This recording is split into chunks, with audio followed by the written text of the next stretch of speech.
अपनी इब्तदाई दौर से गारों के अंदर जिंदगी बसर करता रहा है। गार इंसानों का मस्कन था, जहां वो लकड़ियां जलाते, जानवरों का शिकार करके लाते और यहाँ जखीरा करके रखते। दुश्मनों के हमलों से बचने के लिए भी इंसान इन्हीं गारों में छुपा करते थे।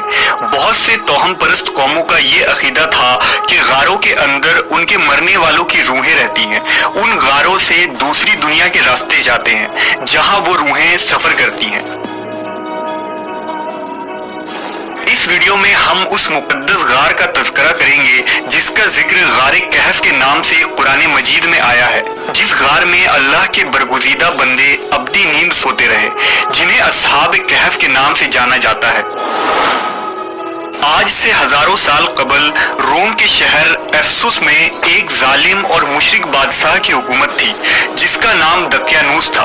उसकी हुकूमत में जो शख्स भी बुत परस्त